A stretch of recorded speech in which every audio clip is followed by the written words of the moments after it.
Good morning, students. So, today we will start our second chapter Inside the Earth. Stepping in, let us begin with the little tricky questions. Are all rocks hard? क्या सारी rocks hard होती है? Is soil made up of rock particles? क्या जो soil होती है वो सिर्फ rock particles की बनी हुई होती है? How rocks and minerals are different? Rocks और मिनरल्स होते हैं तो दोनों हमें अर्थ से मिलते हैं, वो डिफरेंट कैसे होते हैं? और व्हाट आर जेमस्टोन्स? जेमस्टोन्स क्या होते हैं? तो our planet earth was formed about 5 billion years ago. In the beginning it was very hot and molten, but over million of years it gradually cooled down and took the present shape and form.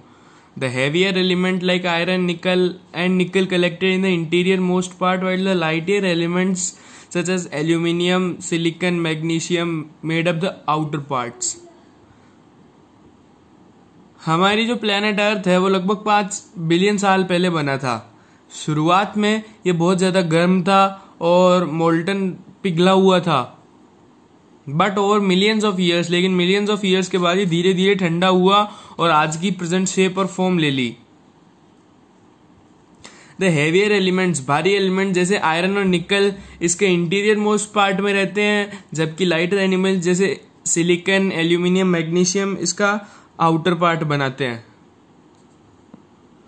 जब हम we see many different land forms in the earth surface. हम earth surface में बहुत सारे different land forms देखते हैं.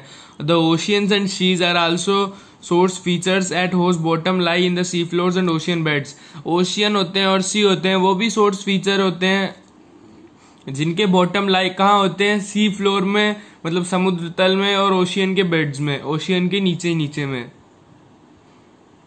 The Earth's various surface features are formed by a number of external and internal force. अर्थ के जो सारे फीचर सरफेसेस हैं वो कैसे बने हैं? Various number of internal and external force, बाह्य और आंतरिक शक्तियों से.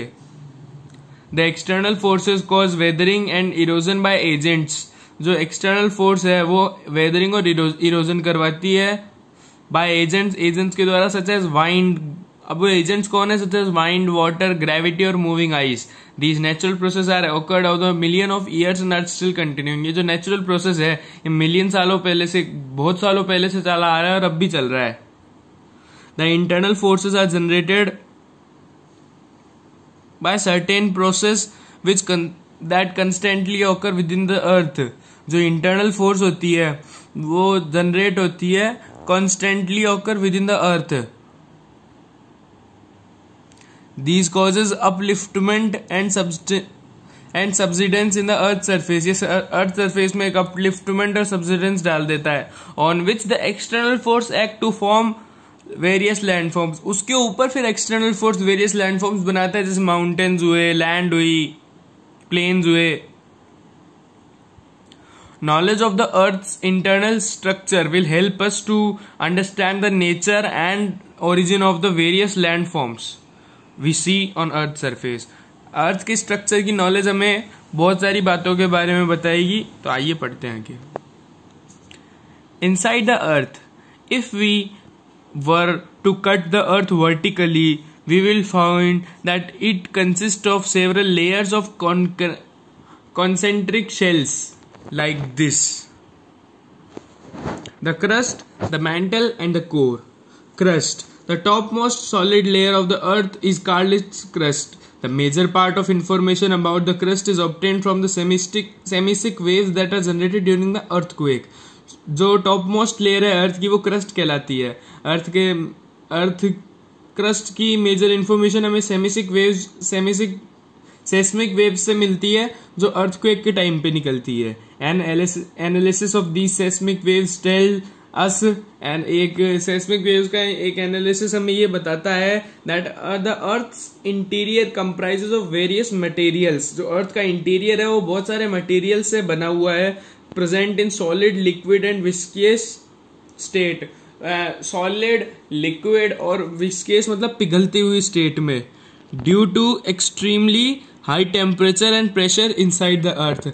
अर्थ के बहुत हाई टेम्परेचर और प्रेशर के वजह से वो जो था कुछ वो पिघल भी गया. The crust is the thinnest shell of the earth. Crust है वो अर्थ का थिनेस्ट शेल है, varying in thickness from 8 kilometre to 50 kilometre. 8 से 50 किलोमीटर तक की मोटी है ये. The crust has 2 layers. Crust की 2 लेयर्स है, the upper crust and the lower crust. Upper crust और lower crust. The crust is also known as sial, SIAL, because it is comprises mainly from silicon and aluminium. इसे crust को सियाल भी कहते हैं क्योंकि SI मतलब silicon और AL मतलब एल्यूमिनियम, तो इन दोनों जोड़ा sial. This layer forms the continents as well as the ocean floors. इस लेयर में कॉन्टिनेंट्स भी है और ओशियन फ्लोर्स भी है. ये देखिए, ये कॉन्टिनेंट है तो ये कॉन्टिनेंट क्रस्ट आ गई नीचे, और ये ओशियन है तो ये ओशियनिक क्रस्ट आ गई नीचे.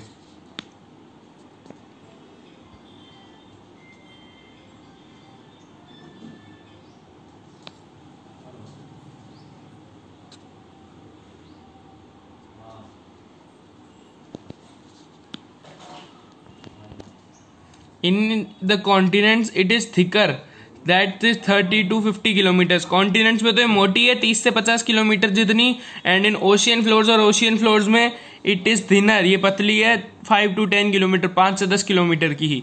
The average density of the crust, crust की जो एवरेज डेंसिटी है वो कितनी है, 2.7 gram per centimetre cube. The crust is not a continuous single shell but comprises of a number of moving plates, tectonic plates.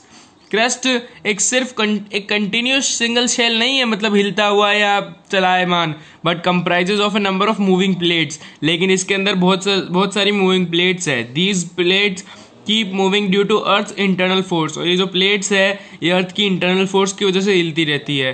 So tomorrow we will study the mantle, the core and earth crust materials. Thank you and read this chapter.